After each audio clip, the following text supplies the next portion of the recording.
All right, so in this video, I'm going to discuss citizenships that you can acquire in sleep, literally in sleep.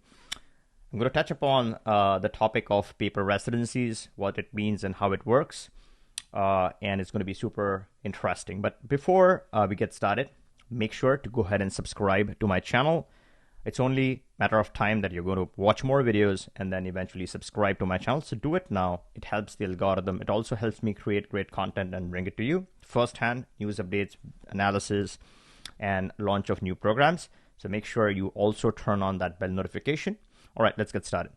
So now there are 13 or rather 11, I should say, programs that sell citizenships outright. Now I have done my best to rank them from the least to the highest ranking citizenship that I feel, in my opinion, is good, with exact analysis and the reasons for the rating. So, they are for cash purchase or they are through property investment. You can directly purchase these citizenships from the respective countries, and we can help you through the journey. But if you are interested in learning what those 11 programs are, or if you haven't checked out that analysis video on all the available citizenships in 2023, make sure to return and hop onto this link. This talks about the entire matter in detail. All right, now those are the citizenships which are readily available. Now, typically when you talk about naturalizing in a country, it's years and years and years of hard work, decades in some cases. Now, if you talk about the countries like the US, Canada, Australia, etc., US and Canada in particular, US takes several years, right? Decades, and people can't make it. So that's tough. That's how naturalization normally works. If you talk about Canada, people say it's 3 years. It's not really 3 years at all. It's like 7 years to 10 years. If you're really lucky and you get it absolutely perfect, then you're talking about 7 years, but practically it'll take 10 years. And the reason why it takes closer to 10 years is because a couple of years, in the best case scenario, to obtain the PR. Once you get the PR, it's 3 years of hard physical residency in the country.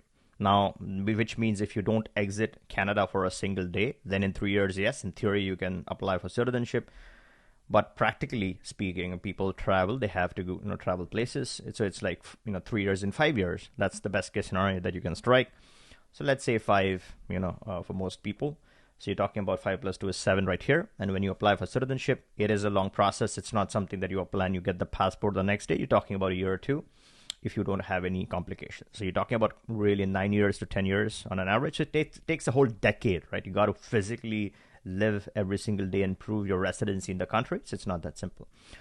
Now, there are hidden gems, and there are countries that have very flexible policies for residency. There are a lot of countries in the Latin Americas and also other places of the world.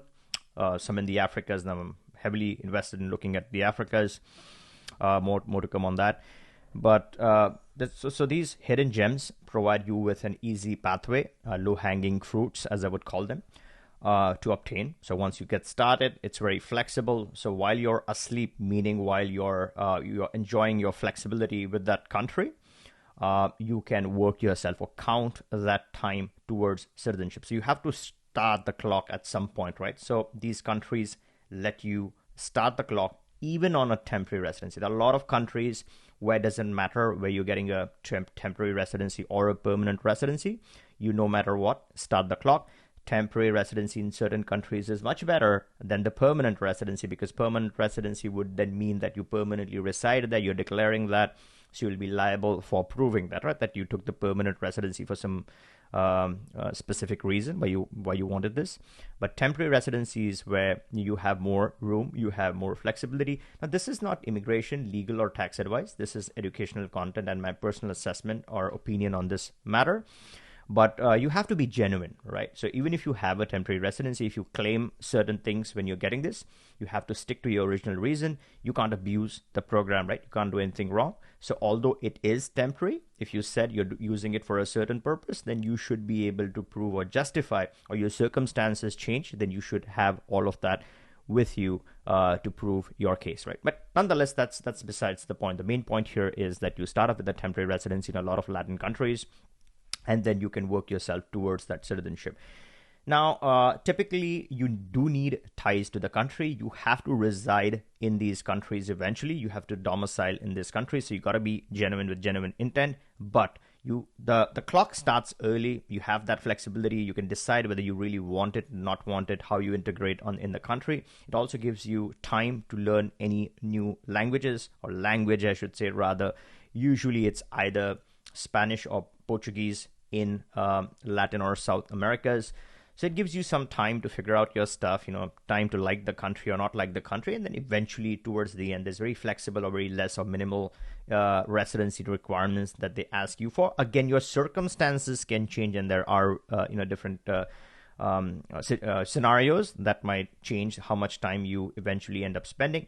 But there's some real hidden gems that one can start off with. Now, I cover a lot of this material on my channel, so make sure you check out my videos on several residencies that I cover.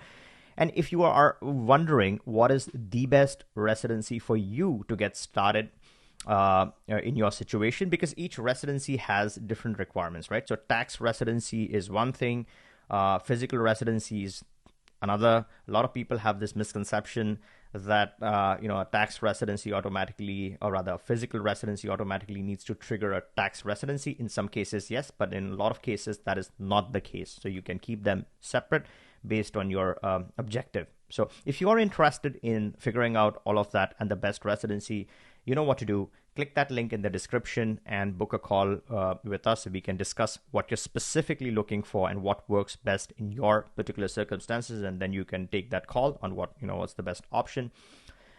And I hope you liked this video. If you did, give me a thumbs up, and catch you in the next one.